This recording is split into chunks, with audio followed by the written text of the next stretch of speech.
Hey, before we start, I just wanted to get a sense from you for what brought you here and what you're looking for. So I'm going to walk around here, just take less than a minute because I know we don't have that much time, and I'm going to call on people specifically and just ask, why are you here? What are you hoping to get out of our conversation? Whether I want to apply to David's accelerator program. So you're considering applying, and this is going to help you decide whether to do it or not. Okay. Can I ask you why you're here? Mostly looking for co-founders and technical knowledge. Okay, and what do you hope to get out of our conversation here? Just general knowledge. All right, great. How about you? Hi, I'm looking at companies that help brands do social better to interview at.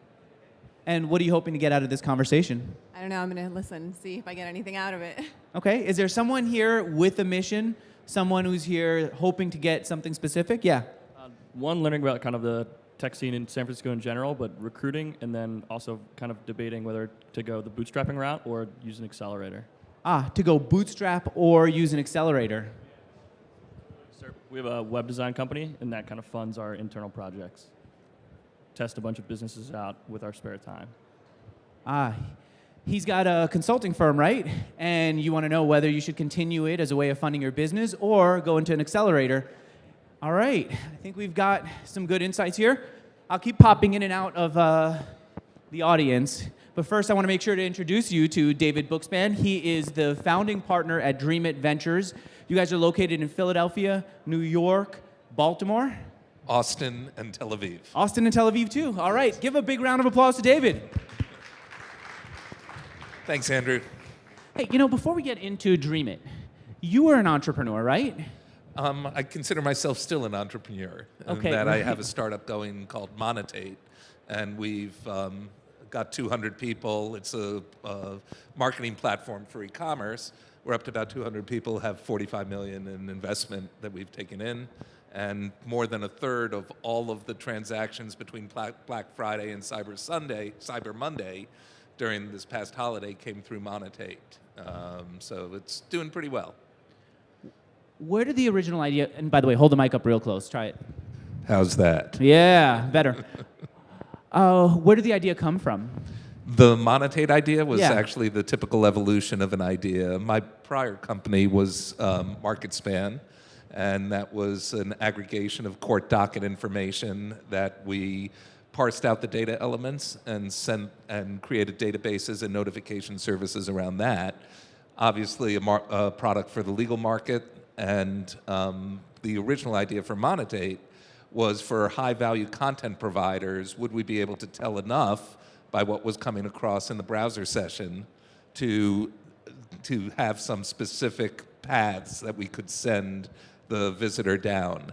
And we decided that that was not a good idea, but the idea of trying to optimize the use of the information that was available in the browser session was a pretty good idea. And then the application, my co-founder, David Bruson, came from an email and privacy and security background.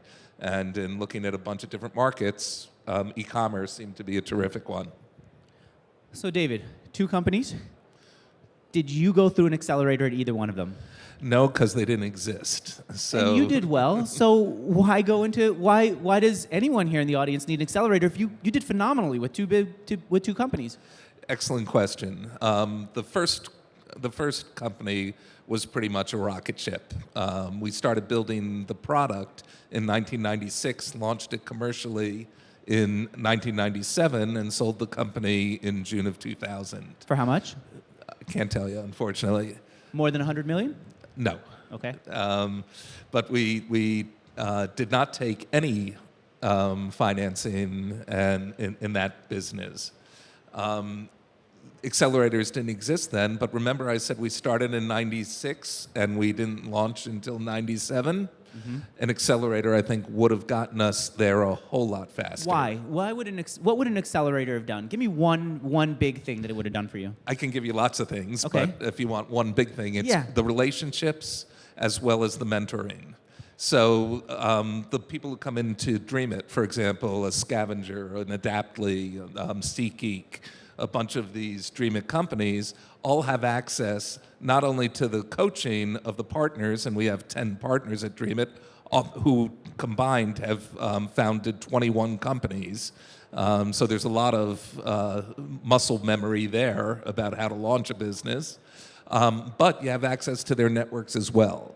So there are 4 things that I think are essential for a startup to succeed. One is capital, another is talent, a third is the we got capital, we've got talent, but most importantly, customers. And then the fourth is lifestyle. Lifestyle. Yeah, you need to be able to have a life. You're not going to have much of one, but you need to be in a place where you can have a life in addition to your startup. It can be incredibly lonely and incredibly brutal to be working 18-hour days and having no release. So. Okay. So we see that there are a few people in the audience who want to know whether they should apply for an accelerator at all, and specifically Dreamit. If mentorship is so important, do you have an example of how SeatGeek or one of the other companies that you helped take off used mentorships? Maybe a specific example to help me visualize this? I'll give you the SeatGeek example. Okay, it's great. a good one. I love those guys. SeatGeek came into Dreamit with a completely different idea. So the original idea was for a blog recommendation service. A blog recommendation service. Okay. Correct. And the product actually did really well. It was basically, if you're reading this, you might also want to read that. Okay, typical product recommendation approach, but towards blogs. During Dreamit, they built the product, they released it, they had very, very strong growth and growth metrics. Problem was that they couldn't figure out a way, and we couldn't help them figure out a way to monetize it. So about halfway through, decided, okay, ran into this wall. It's a pretty serious wall. What should we do? And in talking with their mentor, a guy named Gabe Weinberg, anybody ever hear of DuckDuckGo? Yep. Okay. Yeah. Gabe is the founder of DuckDuckGo. He was a mentor to Russ and Jack at Dreamit, as well as in consultation with the Dreamit founding partners and other partners. They decided that they were going to look at a ticketing solution. So one of the things which was interesting in the ticketing solution area, anybody here ever hear of StubHub? Okay, one of the Dreamit advisors and mentors was a guy named Colin Evans, who was a founder of StubHub. Anybody here ever hear of TicketLeap? You've got your tickets for this through TicketLeap. A mentor at Dreamit was Chris Stanchek, the founder of TicketLeap. I see. So now they came in with an idea that couldn't take off, they couldn't monetize. You surrounded them with people who could help them find the right idea that they can monetize, and people who've done it before who could mentor them. And so that is the reason. What do you think of that? Helpful? Okay. Do you still have, go ahead, I'll come to you. Well, David, to be able to know that when I don't have an expertise and I don't have a path to somewhere because I don't have that intellectual and I don't have the time to learn it, to be able to have somebody plug in that's already has experience, has already burned through all the lessons, and to be able to accelerate that literally would take our startup ideas and move them a lot faster. So let me ask you this. You're probably, if you apply to Dreamit, you might consider applying to Techstars and a couple of others, right? Yes. Yes, and we're looking at, with the group of individuals that I work with and my team and our ideas, we know what we don't know, and so we're looking for the personality of the founders, which Dave and I struck it off very well, and I like his approach to life. And that, to me, is a really big deal, because I'm going to listen, and I'm going to have to humble myself, and I've got to trust that his advice is worth following. And I need to know that I can trust somebody like that. So that's what I'm looking at, is the personalities of the founders of these accelerators. I see. So for you, it'll come down to, who do I click with? Who do I want to help bring my vision about? Who am I going to listen to when they say, hey, this idea for a blog recommendation engine doesn't work? You should go in another direction. If you click and you trust them, then they'll have more impact on you. All right. And Andrew, if I could Yeah. chime in, that I think is a critical decision point for people considering an accelerator. So for example, Level Up, anybody ever hear of them? They have over 1 million users and 5,000 businesses. It's an alternative payment mechanism. Pay through QR code, comes back to your credit card, loyalty programs and marketing programs built around that. They had their choice they had several offers to consider from accelerators, and they came to Dreamit because they felt that it was the best fit for them. which is really important. And we send applicants to Y Combinator for specific things, and we Techstars, and we refer companies back and forth. I heard David Cohen from Techstars helped you guys get started. David Cohen was very generous, and Brad Feld and Seth Levine from Foundry even more so. Yes, very much so. Let me bring you back up. What's your name? Can you stand up here so people can see you? Oh, just stepped on the tee, but it's okay. What's your name? Armand? Armand. And so can you repeat your question for people who came in a little bit afterwards? Yeah, sure. So I'm in New York. We have a small team of 3. So we do software development, and then about half the week, the other half of the week, we bootstrap ideas. We kind of have a proof of concept. We have kind of a team of 3. We have a few alpha customers, successful alpha, and now we're debating kind of what are the next steps and how to pursue and grow this. We have kind of 8 initial customers, and we're just kind of ready to put our foot in the gas. We have some client projects that end in 12 weeks. And so we're just kind of sorting out what the next steps are. It's Armand, right? Yeah. All right. So what do you think about Armand just sticking with doing consulting work while he's building the business on the side? It's hard to do. Hey, I did it. Okay, my first company, MarketSpan, I was practicing law, was a litigation partner at a major law firm, had a full caseload, in addition to having to develop business, which is what led to the original idea for MarketSpan. It is really hard. My partner and I would get together 8 o'clock at night. I'd get home 2 or 3 in the morning, and then I'd be up at 8 o'clock in the morning to go to work. That is sort of the traditional old school way of starting a company. And I commend people who do that. That is brutal. If you can devote 3 months to doing nothing but your business, what the business idea is, the goal at Dreamit is, there are several goals, but one of the goals is for you during that period of time to be either be able to validate, disprove, or de-risk the fundamental hypotheses of your business. And we help you do that. If you can learn in 3 months that either this is a great business that has tremendous potential or that there's no business there, that's a win for you. And if you can take away your team from their day jobs and have everybody focused, literally 18-hour days. We have people sleeping in the Dreamit offices, not unusual. If you can just have that laser, singular focus on this business, you can accomplish in three months what it might otherwise take you 18 to 24 months to accomplish. And you'd want to see him taking 3 months away from client work to just be involved in Dreamit, sleep on the floor, work in the morning, and not stop until he's either validated, de-risked, or disproved. Does that help? Yeah, absolutely. I mean, I think we've done a lot of that. And so then now the question becomes, and then so also my co-founder's he's a PhD candidate, so he'll have this summer coming up in May. And we are able to spend a lot of time. So we have those initial customers. We think we've de-risked a lot of it. The goal is now we have our kind of break-even numbers, and how do we take the company to a product company, and what do we do over this next summer? Kind of echoing what the gentleman up here was saying is, there's a lot of things that we don't know. There's mentors are very, very important to us in trying to find something along the way. I think that's kind of where the decision is going to come in as to whether we go through. Yeah, makes perfect sense. We have companies come into Dreamit at all stages. Ideas on the back of an envelope, companies with product and market and revenue. NoteHall, a company that was acquired by Chegg, came into Dreamit with product and market and revenue. And what we said, when I was talking about the goals of Dreamit, what we want to see you do is hit whatever the next important commercial milestone is for you. So for some people, that's a prototype. Some companies, for others, it's growth of market.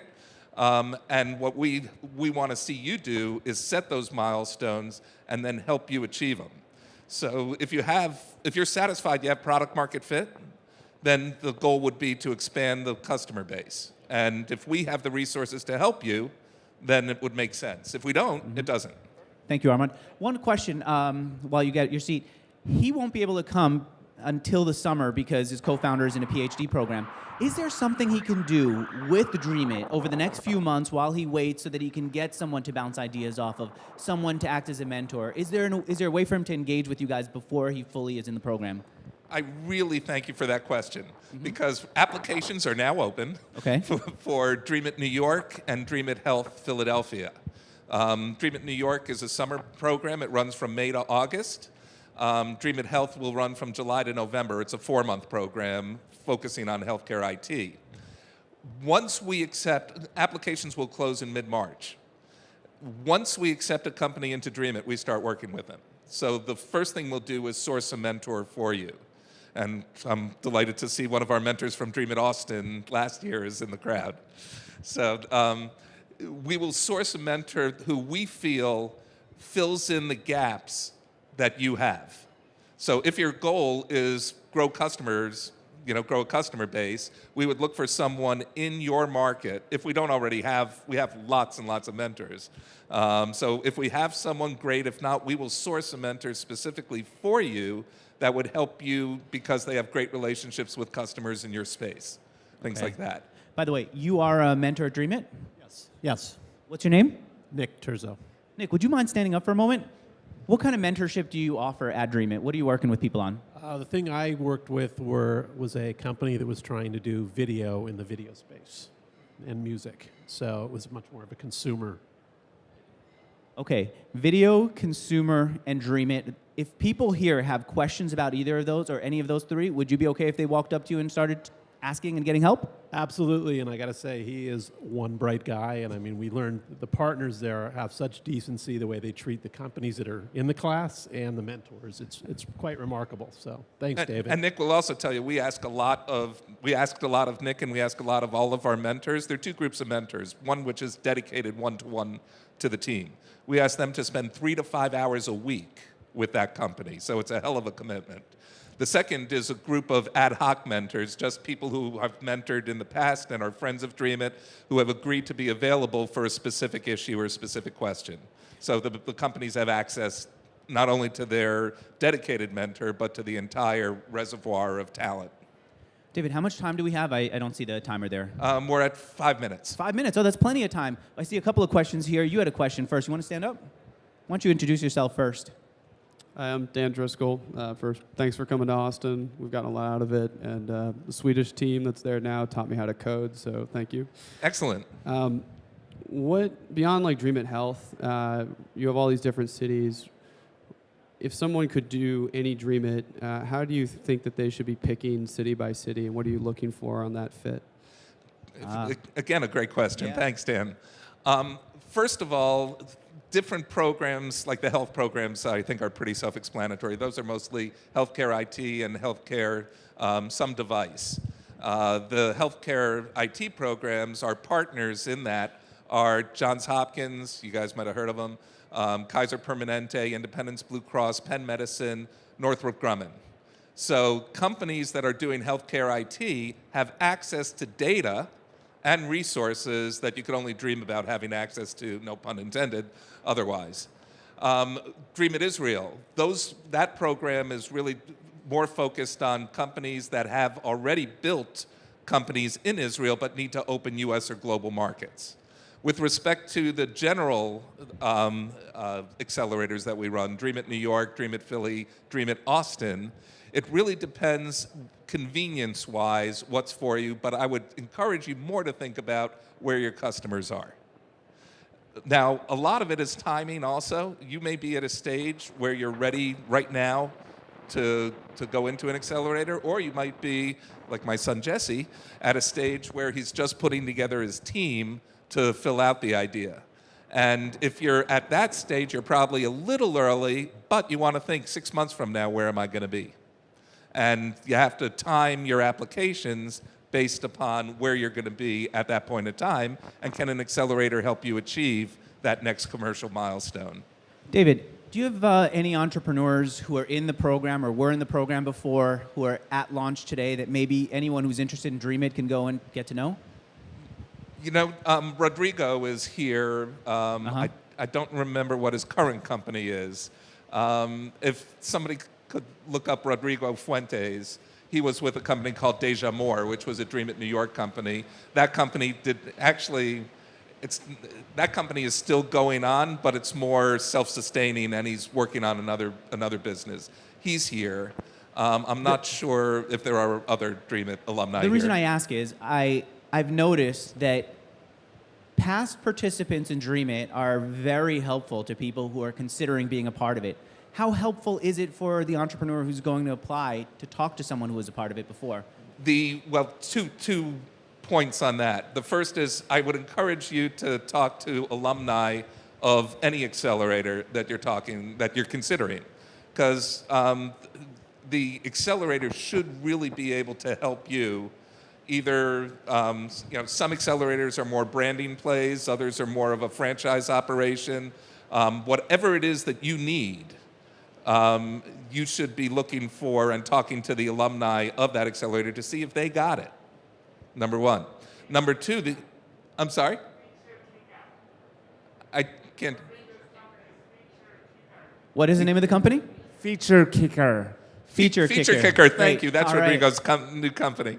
Thank you very much. So they're downstairs. You can talk to Rodrigo, and I'd encourage you to.